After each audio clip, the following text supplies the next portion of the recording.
প্রথম রাত্রে বিড়াল মারা উচিত ছিল, কিন্তু সেটি আপনারা করতে পারেন নাই। শেখ হাসিনার সাথে সাথে অপসংস্কার বিদায় নিয়েছে। এখন সংস্কার করার ন্যায্য অধিকারী হলো একটি নির্বাচিত গণপ্রতিনিধি। শুধু শুধু আর সময় ক্ষেপণ করবেন না।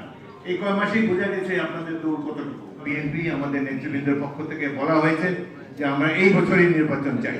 জনগণ বুঝে সোজা কথা বলেন, জনগণ একটা জিনিস বুঝে, যেসব ইভিএম টিভিএম বুঝি না, আমরা সরাসরি সিলমের একটা ভোট দেবো আমাদের পছন্দের ব্যক্তিকে, এবং নিরপেক্ষভাবে এই নির্বাচনে কোনো কিংস পার্টি থাকবে না। জনগণ যাকে ইচ্ছে তাকে ভোট দেবে। সুতরাং এই গণতন্ত্রের অভাবে, সুষ্ঠু নির্বাচনের অভাবে এতগুলো বছর ধরে আমরা সাফার করেছি। এখন আর নানা ধরনের আতেল মার্কা কথাবার্তা বলে সমাজ জীবনে আর বিশৃঙ্খলা সৃষ্টি করবেন না। আমরা গণতন্ত্র চাই, মানবিক মর্যাদা চাই, আইনের শাসন চাই, এবং অতি অল্প সময়ের মধ্যে নির্বাচন চাই।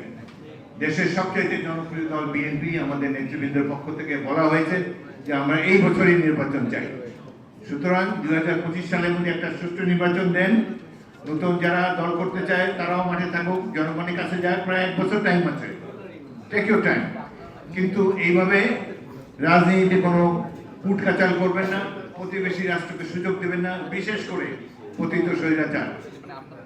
তিনি ভারতে বসে বলছেন যে চট করে বাংলাদেশে ঢুকে যাবে।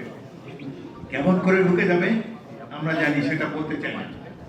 তবে দুঃখের বিষয়, এখনো কিন্তু পুলিশ বাহিনী রাহুমুক্ত হয়নি।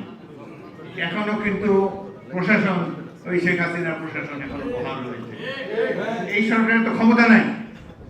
কেমন করে ক্যান্টনমেন্টের মধ্যে 622 জন অপরাধীকে তারা স্থান দিতে সক্ষম হলো কারণ আপনারা দুর্বল। প্রথম রাত্রে বিড়াল মারা উচিত ছিল, কিন্তু সেটি আপনারা করতে পারেন নাই।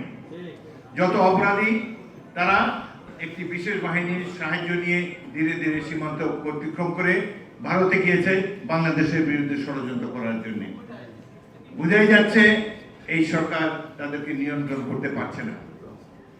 এই যে 17টা বছর অন্যায়, অবিচার, নির্যাতন, এবং এই যে 1.5 মাসে কতজনকে হত্যা করা হলো, ওই কাউকে তো গ্রেফতার করে নাই। যারা হত্যাকাণ্ডের নায়ক, যারা পুলিশ বাহিনীর পাশে দাঁড়িয়ে গুলি করে নিরীহ ছাত্রদেরকে বা সাধারণ মানুষকে হত্যা করেছে, তাদের বিরুদ্ধে আজ পর্যন্ত এই প্রশাসন, পুলিশ বাহিনী কোনো ব্যবস্থা নিতে পারেনি। অর্থাৎ এই সরকার একটি দুর্বল সরকার। সুতরাং অতি দ্রুত নির্বাচন দেন, দেখেন জনগণের বলে বলিয়ে নয় কিভাবে আমরা তাদেরকে দমন করি।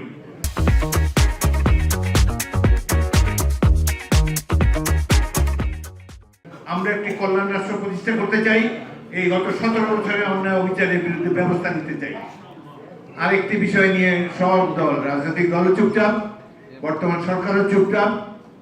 সেটা হলো বাংলাদেশের অর্থনৈতিক অবস্থা তো ভালো না।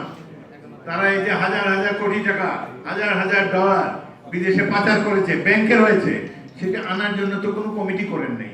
এটা আনার জন্য তো বিদেশে কোনো দূত পাঠাচ্ছেন না। যদি আমাদেরও রাষ্ট্র পরিচালনার অভিজ্ঞতা আছে, যদি এই দেশে সর্বোচ্চ আদালত রায় দেয়, সেই রায় সাথে নিয়ে আমরা বিদেশি রাষ্ট্রের কাছে যাই, যারা অন্যায়ভাবে লুণ্ঠন করে আমাদের সম্পদ নিয়ে আপনাদের দেশে বিনিয়োগ করেছে, অবশ্যই তারা এই সম্পদ ফেরত দিতে বাধ্য। শেখ হাসিনার সাথে সাথে অপসংস্কার বিদায় নিয়েছে। এখন সংস্কার করার ন্যায্য অধিকারী হলো একটি নির্বাচিত গণপ্রতিনিধি। একটি পার্লামেন্ট সংস্কার করবে, সেই পার্লামেন্টকে আসার সুযোগ করে দিন। শুধু শুধু আর সময় ক্ষেপণ করবেন না। এই কয় মাসেই বোঝা গেছে আপনাদের দৌড় কতটুকু। আমরা তারপরে আপনাদেরকে সম্মান করি।